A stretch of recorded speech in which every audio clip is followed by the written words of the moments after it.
세례요한의 제자들이 한 유대인과 정결 예식에 대해서 이렇게 논쟁을 했어요. 그 논쟁하고 난 다음에 이 세례요한 제자들이 세례요한에게 와서 이야기하죠. 선생님이 말한 그 예수님이 다른 곳에서 세례를 베푸니까 많은 사람이 다 글로 간다고. 굉장히 세례요한 제자들이 기분이 언짢다는 식으로 이야기를 하죠. 그러니까 세례요한의 제자들은 예수님과 세례요한의 관계를 어떤 경쟁 관계로 이렇게 본 겁니다. 예수님께서 유대에서 제자들과 함께 계시면서 직접 세례를 베푸신 줄 알았는데 그게 아닌 거예요. 사실은 예수님이 친히 세례를 준 것이 아니라 예수님의 제자들이 세례를 갖다 베푼 거였습니다. 그리고 예수님은 자신이 세례요한보다 더 많은 제자를 삼고 세례를 베풀고 있다는 소문이 바리새인들이 들었다라는 걸 알고 유대를 떠나서 갈릴리로 가기로 하셔요. 예수님이 유대를 떠나서 갈릴리로 가려고 하신 이유가 뭐냐면 이 바리새인들 때문에 그렇습니다. 1절에서 3절 말씀을 갖다가 메시지는 이렇게 번역해 놨어요. 예수께서 바리새인들이 자신과 요한이 세례를 준 횟수를 세고 있다는 걸 아셨다. 실제로 세례를 준 것은 예수가 아니라 그분의 제자들이었다. 바리새인들은 예수가 앞섰다고 점수를 발표하여 그분과 요한이 경쟁하는 것으로 사람들의 눈에 보이게 했다. 그래서 예수께서 유대를 떠나 다시 갈릴리로 가셨다. 그러니까 예수님은 세례 요한과 사실 경쟁 관계를 생각하지 않았어요. 둘은 그렇게 생각하지 않았습니다. 세례 요한은 자신은 예수님의 신발끈을 갖다 풀 자격도 없고 또 예수님은 흥해야 되고 자신은 쇠해야 한다 이런 말을 했다고요. 그러니까 예수님과 세례 요한은 결코 둘 사이를 갖다가 경쟁 관계로 보질 않았어요. 그런데 주위에 있는 사람들이 예수님과 세례 요한 이 둘 사이를 갖다가 경쟁 관계로 보고 또 그런 관계를 좀 몰아가고 있는 거예요.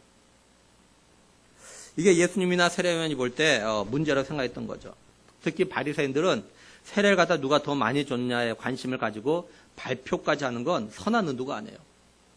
바리새인들은 이걸 통해서 이 둘 사이를 갖다 갈라놓기 위한 겁니다. 갈라놓으려고 했던 거예요. 세례 요한과 예수님 이걸 아신 거죠. 그래서 세례 요한은 나는 그리스도가 아니다. 나는 예수님의 친구요. 그리고 나는 신랑의 들러리에 불과하다. 이런 이야기하죠. 그리고 예수님 흥해야 되고 나는 쇠야 된다. 그리고 예수님은 바리새인들이 이런 생각을 아셨기 때문에 더 이상 유대에 있으면 안 되겠다 판단하시고 유대를 떠나기로 결심을 하셨던 겁니다. 근데 우리들 주위에도요, 사실 이런 일들이 있죠. 그리고 사실 우리들도 이런 말을 할 때가 있습니다. 누가 더 열심히 내? 누가 더 잘하네? 누가 더 인정받네? 누굴 더 좋아하네? 이렇게 비교한 같은 그런 말을 할 때가 있어요. 또는 들을 때가 있죠. 이럴 때 사실 우리들은 시험에 들 수 있어요. 내가 더 잘하고 인정받는 소리를 들으면 기분이 좋지만 그 반대인 경우는요, 기분이 나쁠 수 있죠.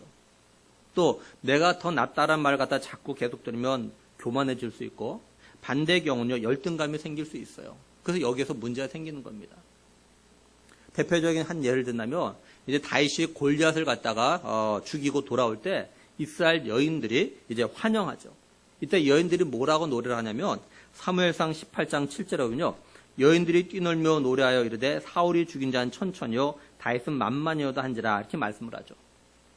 그러자 이 노래 소리 들은 사울이 어떤 반응을 나타내냐면 사무엘상 18장 8절 9절 보면 사울이 그 말에 불쾌하여 심히 노하여 이르되 다윗에게는 만만을 돌리고 내게는 천천만 돌리니 그가 더 얻을 것이 나라 말고 무엇이냐 하고 그날 후로 사울이 다윗을 주목하였더라 이렇게 말씀을 해요. 그래서 이제 사울이 다윗을 갖다 죽이기로 마음을 먹죠. 그런데 사울이 이렇게 기분 나빠했던 이유는 단순히 여인들이 다윗을 갖다 높였기 때문만 아닙니다. 사무엘상 18장 6절에 보면 무리가 돌아올 때 곧 다윗이 블레 사람을 죽이고 돌아올 때 여인들이 이스라엘 모든 성읍에서 나와서 노래하며 춤추며 소고와 경세를 가지고 왕 사울을 환영하는데 이렇게 말씀을 해요. 무슨 말이냐면 지금 사울 왕을 갖다 환영하는 자리입니다. 이 자리가. 근데 사울 왕을 갖다 높이는 것이 아니라 다윗을 갖다 더 높이고 있는 거예요. 그렇죠? 이게 문제인 거예요. 이게. 그래서 이걸 보면서 사울은 이제 다윗과 자신을 갖다 경쟁 관계로 보기 시작한 겁니다. 경쟁 관계. 이처럼 자신과 누군가를 갖다 경쟁 관계로 보거나 또는 경쟁 관계처럼 말하는 소리를 들으면 사실 기분이 나빠지고 교만해질 수 있어요. 이건 어느 누구도 예외가 아닙니다. 이처럼 비교 내지 경쟁 관계로 사람을 보게 되면 아무리 친한 친구 사이라 할지라도, 때로는 정말로 한 피를 나눈 형제 자매 사이라 할지라도, 그리고 믿음 좋은 성도들 사이라 할지라도요, 이 갈등이 생기게 되어져 있어요. 자기가 부족함을 알매도 불구하고 자꾸 이런 소리를 들으면요, 이런 소리를 듣기 전과 후에 이 두 사이가 좋아지지가 않아요. 사단은 이런 전략으로 교회 안에서 성도 사이를 갖다 갈라놓습니다. 혹시 우리가 원하지 않게 이런 상황에 처할 때 사실 우리가 더 조심해야 되고 더 많이 기도를 해야 돼요. 그렇지 않으면 시험에 들기 쉽습니다. 이제 예수님은 자신이 계속 유대에 계시면 이런 갈등을 일으킬까봐, 또 예수님 자신과 세례 요한의 관계를 경쟁 관계로 더 이상 보지 못하도록 하기 위해서 일부러 유대를 갖다 떠나시는 거예요. 마가복음 1장 14절 15절 보면요, 요한이 잡힌 후 예수께서 갈릴리에 오셔서 하나님의 복음을 전파하여 이르시되 때가 찼고 하나님 나라가 가까웠으니 회개하고 복음을 믿으라 하시더라, 이렇게 말씀을 해요. 이게 뭘 말하는 거냐면요, 예수님이 가능한 한 세례 요한이 사역할 때는요, 거의 잠잠하셨다라는 걸 말해줘. 이게 나서지 않으셨다는 거예요, 예수님께서. 예수님은 세례 요한이 이제 그 사역을 하지 못하게 되니까, 잡혀가서 못하게 되니까, 그때서야 비로소 예수님의 사역을 갖다 본격적으로 하기 시작하시는 거예요. 예수님은 하나님 나라를 위해서 마음대로 사역하지 하실 수 있음에도 불구하고 그렇게 하지 않으셨던 거죠. 근데 이제 유대, 그러니까 예루살렘에서 갈릴리로 가려면요, 이 사마리아를 갖다 꼭 거쳐가야 돼요. 이 당시에 유대에서 갈릴리로 가는 길이 여러 길이 있어요. 근데 그 중에 대표적인 길이 있습니다. 그림을 보면, 첫째는 요단강 건너가지고 베레아를 거쳐서 갈릴리로 가는 거예요. 물론 그 반대도 그렇게 하는 거죠. 또 하나는 사마리아를 간통해가지고 그냥 갈릴리로 가는 겁니다. 여러 길 중에서 이 두 길이 제일 많이 이렇게 사용되었어요. 두 방법 가운데 하나를 갖다 선택했어요, 유대인들이. 물론 당연히 빠른 거는 이제 유대에서 갈릴리로 그냥 사마리아를 통과하는 게 더 빠르죠. 그렇죠? 그래서 때로는 이제 갈릴리에서 그 유대에 있는 예루살렘 성전을 갖다 순례하는 순례객들은 사마리아를 갖다 통과해서 가곤 해요. 근데 바리새인들과 굉장히 그 완고한 유대인들은요, 사마리아에 대한 나쁜 인식이 있기 때문에요, 사마리아 사람과 접촉하지 않으려고 이제 일부러 요단강을 건너가지고 베레아를 거쳐서 이제 갈릴리로 이렇게 가는 그런 길을 갖다가 이렇게 선택을 했습니다. 이처럼 유대인과 사마리아 사람들 사이에 관계가 안 좋은, 또 유대인들이 사마리아인에 대해서 나쁜 편견을 갖다 가지게 된 그 역사적인 배경이 어떠냐면요, BC 722년에 이제 그 아수르가 북이스라엘 갖다가 멸망시킵니다. 그래서 어떡하냐면 이 아수르 왕이 이방 나라 지역에 있는 사람들 갖다가 이 사마리아 지역으로 옮겨버려요. 그러다 보니까 이방인과 사마리아에 남아있는 이스라엘 사람들이 같이 어울려 지내면서 이제 결혼도 하고, 그래서 거기서 혼혈아가 생겨요. 열왕기하 17장 24절 보면요, 아수르 왕이 바벨론과 구다와 아하와 하맛과 스발와임에서 사람을 옮겨다가 이스라엘 자손을 대신하여 사마리아 여러 성읍에 두매 그들이 사마리아를 차지하고 그 여러 성읍에 거주하니라, 이렇게 말씀드렸죠. 그러니까 이런 배경 때문에 순수 혈통을 보존한 유대인들은요, 사마리아인이 아브라함과 이삭과 야곱의 혈통과 종교의 순수성을 갖다가 더럽혔다고 생각해서 이 사마리아 사람들 갖다 멸시했습니다. 그래서 유대인들이 이제 바벨론 포로에서 예루살렘에 돌아와가지고 성전을 갖다 재건할 때 이 사마리아 사람들이 자신들도 같이 하겠다고 이야기해요. 근데 유대인들이 거절합니다. 에스라 4장 1절 2절 보면, 사로잡혔던 자들의 자손이 이스라엘 하나님 여호와의 성전을 건축한 다음을 유다와 베냐민의 대적이 듣고, 이 대적이 누구냐면요, 이 사마리아 사람들 말이에요. 수르바벨과 족장들에게 나와 이르되 우리도 너희와 함께 건축하게 하라. 우리도 너희같이 너희의 하나님을 찾노라. 아수르 왕 에살핫돈이 우리를 이리로 오게 한 날부터 우리가 하나님께 제사를 드리노라 하니, 이렇게 말씀을 해요. 근데 이때 이 수르바벨이 어떻게 하냐면요, 에스라 4장 3절에 보면 수르바벨과 예수아와 기타 이스라엘 족장들이 이르되 우리 하나님의 성전을 건축하는데 너희는 우리와 상관이 없느니라, 이렇게 말씀해요. 그래서 거절해요. 그러자 이 사마리아 사람들이 이제는 어떻게 하냐면, 이 유다 백성들이 예루살렘 성전을 갖다 제거하지 못하도록 방해 공작을 막 하는 거예요. 그러니까 유대인과 사마리아 사람들 사이에 이런 역사가 있기 때문에요, 유대인과 사마리아 사람들 사이에는요, 계속해서 서로 미워하고 서로 무시하는 그런 관계가 됐어요. 그러니까 웬만한 사람들은 이제 갈릴리 유대에 갈 때는요, 돌아서 가는 거야, 돌아서. 사마리아를 잘 통과를 안 해요. 예수님 이걸 아셔요. 그럼에도 불구하고 예수님은 지금 내가 사마리아를 통과해서 가야겠다, 이렇게 말씀하신 거예요. 그렇다면 예수님이 이렇게 왜 남들이 가지 않는, 남들이 꺼려하는 이 길 갖다 왜 가셨을까라는 거죠. 이유가 있죠. 먼저는 예수님은요, 지금 이 사마리아 여자에게 구원을 주시기 위한 겁니다. 그래서 일부러 사마리아를 갖다 통과했던 거예요. 뿐만 아니라 이 여자뿐만 아니라 뒤에 보면은 39절 마지막에 보면요, 그 동네 중에 많은 사마리아인이 예수를 믿은지라. 또 41절에 예수의 말씀으로 말미암아 믿는 자가 더욱 많아. 그리고 42절 마지막에 그가 참으로 세상의 구주신 줄 알미라, 이렇게 말씀을 해요. 결국 예수님은요, 사마리아에 있는 많은 택한 백성, 또 예수님의 잃어버린 양들 찾기 위해서 사마리아를 갖다 통과하셨던 거예요. 그리고 다음으로 예수님이 사마리아를 갖다 통과하고자 하셨던 건 뭐냐면 바로 그 길이 단순하게 그 사마리아를 통과하는 게 아니라 그 길 사실은요, 십자가의 길이기 때문에 그래요. 남들이 가지 않는 길이에요. 그리고 피하는 길이고 징후가 있고 미움이 있는 그런 길이에요. 유대인과 사마리아 사람들의 마음에 담이 있는 그런 길이에요. 예수님은 유대인과 사마리아 사람들의 막힌 담을 갖다 허셔야 했던 겁니다. 또한 사마리아에도 택한 백성들이 있기 때문에 그들도 구원하셔야 하기 때문에 예수님은요, 의도적으로 사마리아를 갖다 통과하신 거예요. 예수님이 이걸 통해서 제자들에게 말씀하신 것이 있습니다. 그게 뭐냐면 바로 십자가의 길이에요. 십자가의 길은요, 고난의 길이고 힘든 길이죠. 좁은 길입니다. 그래서 사람들이 가기를 싫어해요. 근데 예수님을 따르는 제자들은 반드시 그 십자가의 길, 좁은 길을 갖다 가야만 한다는 거죠. 남들이 안 가는 곳에 가야 하고 남들이 피하는 사람도 만나야 되는 거, 그렇죠? 남들이 안 하는 일 갖다 해야 되는 거, 이것이 십자가의 길이에요, 사실은. 이건 오늘 우리에게도 똑같습니다. 우리들도 좁은 길로 가야 돼요. 다른 사람이 안 하려고 하는 걸 갖다가 하려는 그런 마음이 있어야 됩니다. 만나고 싶지 않은 사람도 전도하기 위해서 만나야 돼요. 또 전도하기 위해서 말하기 싫은 사람하고도 말을 해야 돼요. 이게 십자가의 길입니다. 그러니까 사실 우리 마음에도요, 보면은 사마리아인이 있어요. 어쩌면 가정에도, 친척 사이에서도, 친구 사이에도, 직장에서도, 심지어는 교회 안에도 사실요, 사마리아인이 있을 수 있어요. 겉으로는 같이 막 말하고 하지만 마음으로는 그렇게 마음의 문을 닫은 사람들이 있다고. 마음의 문을 닫은 사람들. 그렇죠? 안 만나고 싶은 사람, 이야기 안 하고 싶은 사람도 있어요, 보면. 이런 사람이 사실 사마리아인이에요, 우리에게. 그러니까 우리가 예수님이 지신 십자가를 따르기 위해서는요, 우리가 져야 되는 십자가에 이 사마리아 같은 사람도 있다는 걸 우리가 알아야 돼요.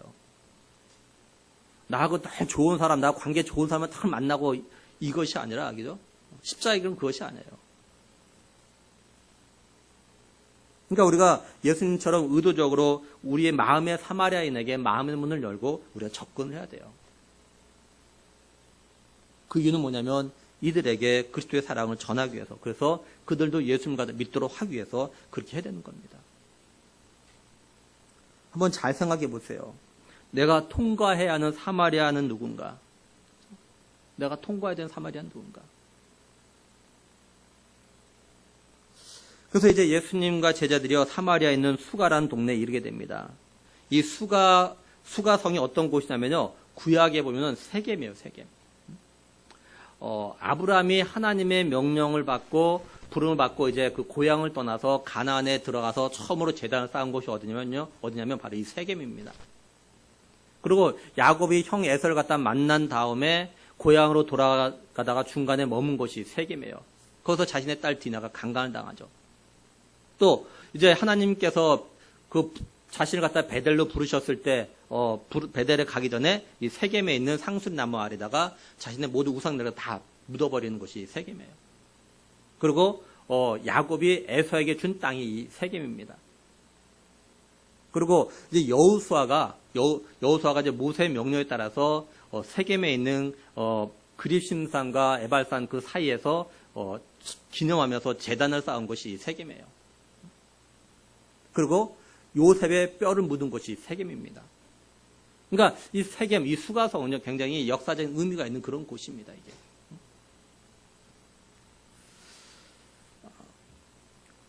또 이 수가에는 뭐가 있냐면 야곱의 우물이 있어요. 유대에서 이 사마리아까지 오는데 걸어서 한 이틀 정도 거리는 거리라고 합니다. 그러니까 예수님께서 한 이틀 정도 걸어서 오셨으니까 굉장히 피곤하신 거죠. 그래서 사마리아에 도착해서 이 야곱의 우물에서 예수님께서 이제 쉬시는 거예요. 피곤해서. 그래서 우리가 이걸 통해서 알 수 있는 건 뭐냐면 예수님이 하나님이시지만 예수님이 인성을 가지셨기 때문에 우리들처럼 이렇게 피곤을 느끼시는 거예요. 피곤. 그리고 이때 시간이 몇 시라고 나왔냐면 6시, 우리 시간으로는 12시 정오입니다.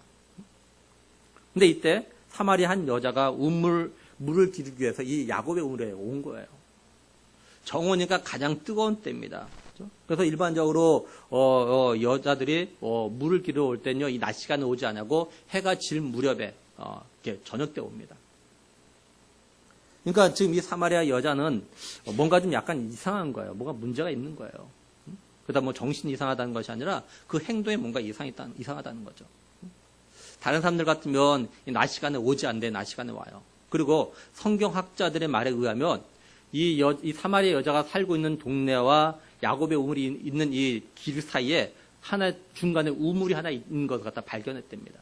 그러니까 이 사마리아 여자가 사는 동네 사람들은 사실 이 야곱의 우물까지 오지를 않아요. 중간에 있는 그 가까운 이 우물에서 물을 기르는 겁니다.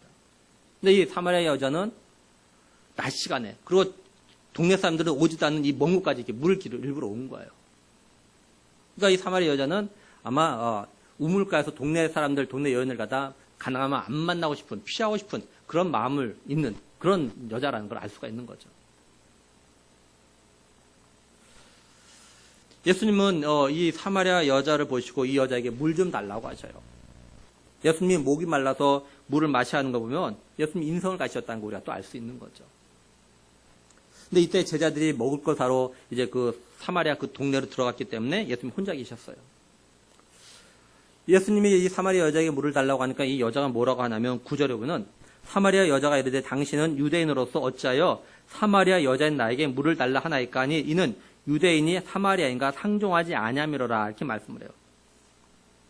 이걸 보면 사마리아 여자가 예수님이 물을 좀 달라고 하는 말을 듣고 지금 깜짝 놀랐다는 걸 알 수 있어요. 이 사마리아 여자가 예수님에게 자신 놀랐다는 것 어떻게 표현하고 있냐면 당신은 유대인인데 그리고 당신 남자인데 어떻게 사마리아인인 여자인 나에게 물을 달라고 하냐 지금 이렇게 말하는 거예요. 설교하면서 책을 보니까 그 책을 쓴 분이 그래요. 자기가 이렇게 아랍에 갔더니 아랍에서 지금도 남자가 그 아랍 여인에게 말을 걸면 그거 다 이상하게 보는데요. 아직도 그런 데가 있답니다. 그러니까 이 사마리아 여인이 남자인데 유대인이고도 남자인 예수님이 말을 걸고 물을 달라고 하니까 이상하게 본 거예요.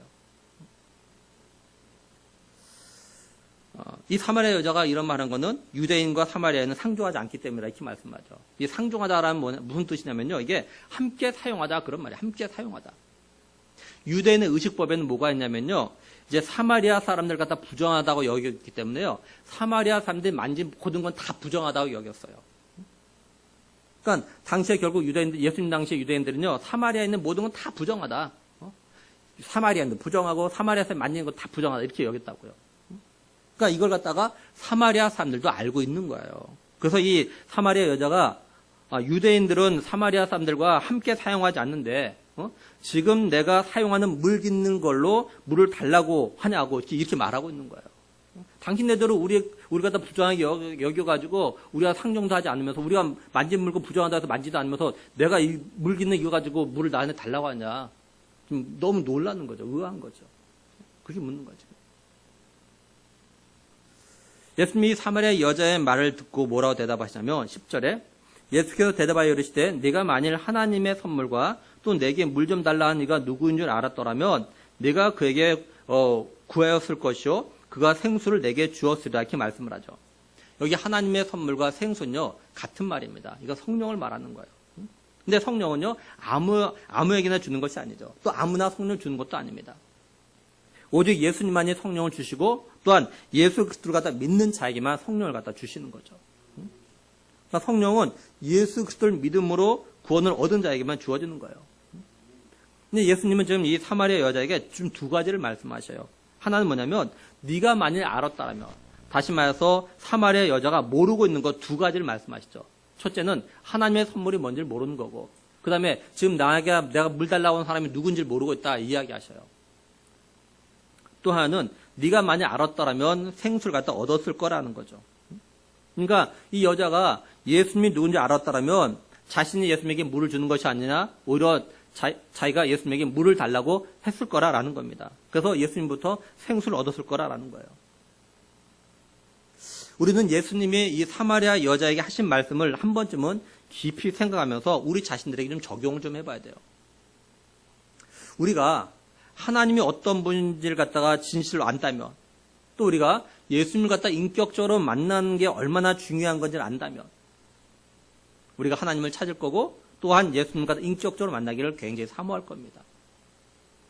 그리고 우리가 요즘 새벽에 사도행전을 살펴보고 있는데, 우리가 믿음의 삶을 살아가는데 성령 충만함이 얼마나 중요하고 필요한 건지를 알면요, 성령 충만을 갖다가 사모할 거예요.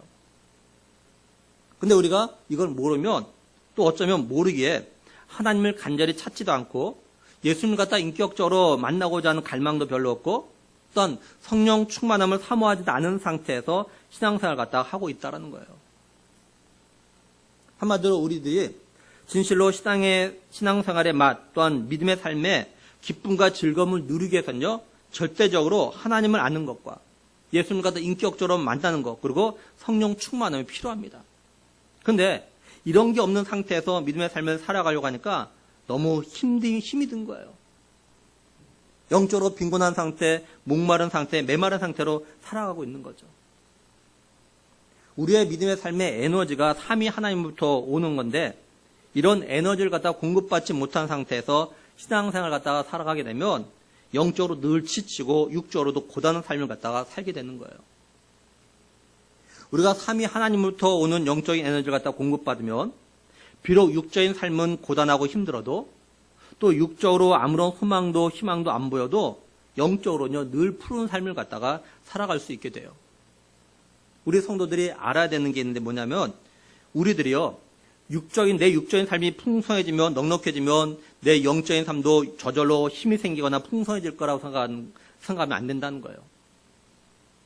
우리는요, 육적인 삶의 풍요로움을 즐기며 살아가는 사람들, 예를 들면 재벌 2세나 3세들 또는 권력과 부를 가진 사람들이요, 자신의 영적인 빈곤함, 또한 영적인 공허함을 갖다 달래기 위해서 어떻게 하냐면 마약을 하거나, 또한은 성적인 쾌락으로 그걸 갖다 채우려고 하는 것, 우리가 뉴스를 통해서 자주 가끔가다 보게 되잖아요. 그 물질이요, 그 공허함을 채우지 못해요. 육적인 부유하지만요, 이 영적인 공허함, 이걸 채울 수가 없어요, 그게요. 그러나 반대로 영적인 풍요로움을 누리는 사람은요, 비록 물질적으로는 빈곤하지만 그 육적인 삶의 빈곤을 갖다가 하나님의 은혜로 채우고 하나님 주신 은혜로 힘을 얻으면서 이겨나가는 걸 봅니다. 우리 한번 좀 돌아봐요. 나는 하나님을 아는 것과 예수 그리스도를 갖다 인격적으로 만나는 것, 그리고 성령 충만함이 얼마나 중요한지를 갖다 알고 있는가. 그리고 나는 이걸 위해서 찾고 사모하고 갈망하는 믿음의 삶을 갖다 살고 있는가. 분명한 건요, 영적인 것과 육적인 것 모두 아는 만큼 찾게 되어 있고 누리게 되어 있다는 것이에요. 모르면요, 아무리 내 주위에 널려 있어도 그걸 갖다 내 걸로 만들지 못해요. 뭐 쉬운 예로, 저 같은 사람이 시골에 가면요, 시골에 널려있는 어떤 이렇게 산에 가면 거의 보는 정말로 약초도 있고 다 하는데 쟤는 다 풀로 보여요, 풀로. 아무리 널려있으면 뭐예요? 제가 구분을 못하는데. 다 풀이에요. 아무 의미 없는 거예요. 그렇죠? 모르면 그렇게 돼 있어요. 영적인 것도 마찬가지예요. 좀 바라는 건 우리 교회 모든 믿음의 식구들은 무엇보다도 영적으로 더 많이 알아서 더 많은 걸 누리면서 믿음의 삶을 살아갈 수 있기를 정말 간절히 원합니다. 이제 예수님의 말을 들은 사마리아 여자는요, 예수님의 말씀이 무슨 뜻인지를 몰라요. 그래서 이 여자가 뭐라고 말하냐면 11절 12절에요.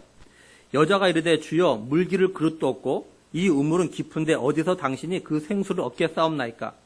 우리 조상 야곱이 이 우물을 우리에게 주셨고 또 여기서 자기와 자기 아들들과 짐승이 다 마셨는데 당신은 야곱보다 더 크니까 이렇게 말씀을 해요. 그러니까 이 여자는 지금요 예수님 말씀하시는 생수가 야곱의 우물의 물인 것으로 생각하고 있는 거예요. 야곱의 우물이 좀 깊고 또 물기를 그러니까 두레박도 없으면서 어떻게 나한테 생수를 주겠냐 이렇게 이야기하는 거죠. 그리고 자신의 조상인 야곱이 지금 눈앞에 보이는 이 우물 갖다 자기들에게 줬다는 거죠. 그리고 야곱과 그의 아들들, 자식들과 그리고 그 가축들이 이 물을 갖다 다 마셨다고 이야기하는 겁니다. 그러니까 이걸 보면 이 사마리아 여자와 또한 사마리아 사람들은요 자신들에게 이 야곱의 우물이 있다는 것도 굉장히 자부심을 가지고 있는 걸 알 수 있습니다. 또한 자신들이 야곱이 자신들의 조상이라는 것에도 굉장히 자부심을 갖다 가지고 있어요. 그래서 하는 말이 당신이 야곱보다 크냐고, 다시 말해서 당신이 야곱보다 더 위대하냐고 이렇게 따지듯이 반문하는 거예요. 이 사마리아 여자가 이렇게 하는 건 예수님 말씀하신 생수가 뭔지를 갖다 모르기 때문에 그러는 거죠. 마치 예수님이 니고데모에게요 하늘의 일을 말하면 너희가 어떻게 믿겠느냐, 어떻게 알겠냐 이렇게 말씀하신 것처럼 지금 예수님은요 하늘에 대한 이야기를 갖다 말씀하고 계셔요. 근데 이 여자는 땅의 일을 갖다 생각하고 있기 때문에 이 여자는 예수님의 말씀을 갖다 이해할 수가 없는 거예요. 예수님은 자신이 말한 생수와 이 여자가 자부심을 가지고 있는 야곱의 우물의 물을 갖다 비교하셔서 말씀을 하셔요. 13절 14절에 예수께서 대답하여 이르시되 이 물을 마시는 자마다 다시 목마르려니와 내가 주는 물을 마시는 자는 영원히 목마르지 아니하리니 내가 주는 물은 그 속에서 영생하도록 솟아나는 샘물이 되리라 이렇게 말씀을 해요. 예수님은 이 사마리아 여자에게요 야곱의 우물을 마시면 또다시 목마르게 된다는 거죠. 다시 말해서 아무리 너희들이 그렇게 자랑하고 자부심을 느끼게 하는 이 야곱의 우물은 마셔도 결국 또다시 목마르게 된다는 거예요. 그런데 예수님 자신이 주는 물을 마신 자는 영원히 목마르지 않게 된대요. 물 마시는 효과가 계속해서 나타난다는 거죠. 왜 그러냐면 예수님이 주시는 물은 그 물을 마시는 그 사람 속에서 끊임없이 솟아나서 영생하도록 만들어주기 때문이라 이렇게 말씀을 해요. 그러니까 예수님이 주신 물은 그냥 단순한 물이 아니라는 거죠. 쉽게 말해서 야곱의 우물의 물은 마시면 그게 소변으로 나와서 없어지지만 예수님이 주시는 생수를 갖다 마시면 그게 소변으로 나오는 것이 아니라 그 사람으로 하여금 영원히 살 수 있도록 그 사람 안에 계속해서 머물러 있다는 거예요. 그러니까 예수님이 주시는 물을 마시면 다시는 물을 마실 필요가 없다는 거죠. 물론 예수님 말씀하시는 물은 우리가 말하는 또 이 사마리아 여자가 말하는 그런 물을 갖다 말하는 건 아니죠. 그리고 우리 몸, 육체 안에 물이 진짜 계속해서 솟아나온다는 그런 말은 아니에요. 이게 뭘 말씀하는 거냐면 예수님이 주겠다고 하시는 생수는 성령을 말씀하시는 거예요. 다시 말해서 예수님께서 자신을 믿는 자에게 성령을 주시면 그 성령께서 그 사람이 영생을 얻을 수 있도록 인도하신다는 거예요. 요한복음 7장 37절에서 39절 보면요. 명절 끝날 곧 큰 날에 예수께서 서서 외쳐 이르시되 누구든지 목마르거든 내게로 와서 마시라. 나를 믿는 자는 성경의 이름과 같이 그 배에서 생수의 강이 흘러나오리라 하시니 이는 그를 믿는 자들이 받을 성령을 가리켜 말씀하신 것이라 이렇게 말씀을 해요. 예수님께서 주시는 물을 마시면 그 사람의 배에서 생수의 강이 흘러나온다고 하시죠. 이거는 14절에서 내가 주는 물은 그 속에서 영생하도록 솟아나는 샘물이 되리라 이 말씀과 좀 같은 말이죠. 근데 이 생수, 영원히 목마르지 않도록 주시는 물은 바로 예수를 믿는 자들에게 주시는 성령이라고 말씀하셔요. 그래서 성령께서 예수를 믿는 사람들과 항상 함께 계시면서 그 사람으로 하여금요 영생을 얻을 때까지 인도하시는 거예요. 이게. 성령께서 솟아나는 샘물처럼 역사하지 않으면 끊임없이 우리의 삶에 간섭하시고 인도하지 않으면요 어느 누구도 자기 혼자 힘이나 능력으로 영생을 얻을 수가 없어요. 그래서 성령께서 예수님을 영접한 사람과 함께 계시면서 영원한 천국에 이르기까지 견인해 가시는 거예요. 성령께서 우리 갖다 어떻게 견인해 가시냐? 요한복음 14장 26절에는요. 보혜사 곧 아버지께서 내 이름을 보내실 성령 그가 너희에게 모든 것을 가르치고 내가 너희에게 말씀한 모든 것을 생각나게 하리라 이렇게 말씀을 해요. 쉽게 말해서 우리가 때로 어렵고 힘든 일 갖다 만날 때 성령께서 어떻게 하시냐면 우리가 들었던 설교 말씀, 때로는 우리가 읽었던 그 말씀 갖다 생각나게 하셔요. 이건 성령께서 그 말씀을 우리 갖다 위로해 주시고 힘을 주시는 겁니다. 그래서 우리로 하여금 그 힘든 시간과 상황들 갖다 이길 수 있도록 하시는 거예요. 성령은 이런 식으로 우리를 갖다 도우시면서 영성을 얻기까지 견인해 가시는 겁니다. 또한 성령께서 우리가 뭔가 잘못했을 때, 또는 우리가 뭔가를 갖다 잘못 알고 있을 때, 또는 우리가 뭔가를 갖다 바르게 알아야 할 때, 우리가 들었던 말씀을 갖다가 기억나게 하셔서 그 말씀을 통해서 깨닫게 하시고, 또한 지혜를 주셔서 우리가 어떻게 해야 하는지를 갖다가 가르쳐 주셔요. 그러니까 성령께서 이렇게 하시면서 우리를 갖다가 천국까지 견인해 가시는 거죠. 예수님께서 예수님 자신을 믿는 우리들에게 영원히 목마르지 않게 하는 영생하도록 솟아나는 샘물이 되신 성령, 그리고 생수의 강이 되신 성령님을 갖다 보내주셨어요. 그래서 우리 안에 계신 성령님은요, 우리로 하여금 이제 더 이상 다시 목마르게 하는 이 땅의 것들 갖다가 구하고 찾는 삶이 아니라 영원히 목마르지 않게 하는 생수를 주시는 예수 그리스도를 갖다 찾고 구하는 삶을 살다가 하나님 앞에 가도록 간섭하시고 역사하시는 거예요. 그렇다면 진실로 예수 그리스도를 믿어서 영생하도록 솟아나는 샘물을 마시는 성도는 어떤 삶을 살아야 될까요? 다시 말해서 성령을 모신 성도는 뭐에 관심을 가지고 살아야 할까라는 거예요. 이 세상에는요, 우리의 목마름 갖다가 완전하게 해결해 줄 것이 아무것도 없어요. 예를 들면 돈이 없거나 부족한 사람들이 이런 생각들 하죠. 나한테 얼마의 돈이 있으면 원이 없겠다, 소원이 없겠다. 그렇죠? 예를 들면 내게 10억만 있다면 내게 100억만 있으면 원이 없겠다, 이런 생각을 해요. 근데 막상 10억, 100억이 생기면 만족할 것 같은데 그렇지 않아요. 제가 최근에 어느 기자가 쓴 글을 읽었어요. 그 내용이 뭐냐면요, 돈이 많으면 기부하기가 더 쉬울까, 이런 거예요. 돈이 많으면 기부하는 것이 더 쉬울까. 부자라고 기부를 갖다가 쉽게 할 수 있는 게 아니라는 거예요. 부자들이 기부를 못한 3대 이유가 있답니다. 그 첫 번째 이유가 뭐냐면 자신이 돈이 많다고 생각하지 않는다는 거예요. 부자들을 상대하는 어떤 사람이 뭐라고 했냐면 100억이 있으면 행복할 것 같죠? 안 그래요. 그 사람들은 1000억대 부자와 비교하거든요. 자기가 돈이 많다고 생각하지 않아요. 어떻게 해야 1000억대 자산으로 불리나? 잘못 투자해서 손실이 나면 어쩌나? 10억 가진 사람보다 돈 걱정을 더 많이 한다고 해요. 두 번째 뭐냐면 이유가 자식에게 물려줘야 한다는 겁니다. 큰 부자들의 자산 상담 이유가 뭐냐면 유산 상속이래요. 내가 죽을 때까지 먹고 살 것은 쌓아뒀는데 이걸 어떻게 자식들에게 잘 물려주냐, 이것이 큰 고민이랍니다, 그들에게는. 그래서 자식들을 먹고 살 것까지 챙기려고 하니까 남에게 나눠줄 돈이 없다면서 기부를 갖다 안 한답니다. 그 외에도 사람들은요, 모든 것에 대해서 만족함이 없어요.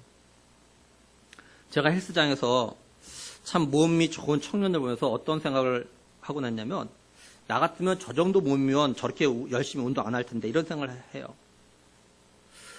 왜 그러냐면 그들은요, 저보다 몇 배 더 열심히, 몇 시간 더 열심히 운동하는 걸 봅니다. 근데 사실은 제가 그들만큼 운동을 더 해야 되는데 그들이 저보다 2배, 3배를 더 해요. 오히려 제가 더 안 해요. 물론 나름대로 어떤 목표가 있겠죠. 이유가 있기도 하겠지만 어쨌든 간에 내가 볼 때는 그만큼 아니지 더 이상 안 해도 될 텐데 뭐 이렇게 저기 열심히 일할까? 뭐 이렇게 만족함이 없나? 이런 생각이 들 때가 있어요. 저 같으면 만족할 텐데. 그만큼 사람들은요, 만족함이 없어요. 그래서 사람들은요, 다른 사람이 볼 때는 그 정도면 괜찮지 않냐고 말해도 자신의 삶에 있어서 늘 목마름을 갖다 느낍니다. 그러면 그 목마름을 갖다 꼭 자꾸 채우려고 해요. 그래서 그 목마름을 채우려고 하다가 목마름을 채우지도 못하고 결국 죽게 되는 거죠. 사람이 욕심은 끝이 없어요, 보면. 그래서. 따라서 우리 성도들은요, 지금까지 또다시 목마르게 하는 세상의 것들에 가졌던 관심을 갖다가 이제부터라도 우리에게 영원한 생수를 주시며 날마다 샘솟는 은혜를 주시는 예수 그리스도에게로 향해야 돼요. 그리고 주의 나라를 위해서 살아가는 겁니다. 먼저 그의 나라와 그의 의를 구하는 삶, 하나님의 영광을 위한 삶을 갖다 살아야 돼요. 우리들이 하나님 나라를 위해서 살아가면, 먼저 그의 나라와 그의 의를 구하는 삶을 살아가면요, 하나님께서 우리의 필요를 갖다 아시고 채우셔요. 우리의 목마름을 갖다가 우리가 채우는 게 아니라 하나님이 날마다 채우시는 거예요. 그래서 우리가 우리의 목마름을 해결하기 위해서 무엇을 먹을까, 무엇을 입을까, 무엇을 마실까 이거에 대해서 걱정하지 않게 하신다는 거죠. 한마디로 하나님께서 우리에게 만족함을 갖다 주신다는 거예요. 이런 삶이 바로 예수님으로 말미암아 영생하도록 하는 생수를 얻은 성도가 누리는 복된 삶인 겁니다. 이게. 그리고 이런 삶이 이 땅에서만이 아니라 훗날 영원한 천국에서도 누리게 되는 거고요. 예수님은 우리로 하여금 이런 삶을 누리도록 하기 위해서 예수를 믿는 사람들에게 하나님의 선물인 성령을 갖다 주신 겁니다.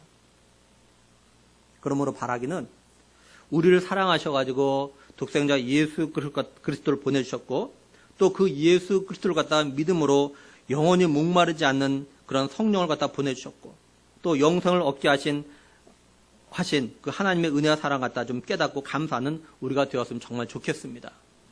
그리고 우리의 남은 삶이 먼저 하나님 나라를 위한 삶을 살아감을 통해서 하나님께서 우리의 목마름을 갖다 해결해 주시는 은혜를 갖다가 날마다 맛보는 그런 귀한 삶을 살아갈 수 있기를 주님의 이름으로 간절히 축원합니다. 기도하시겠습니다. 하나님 아버지 참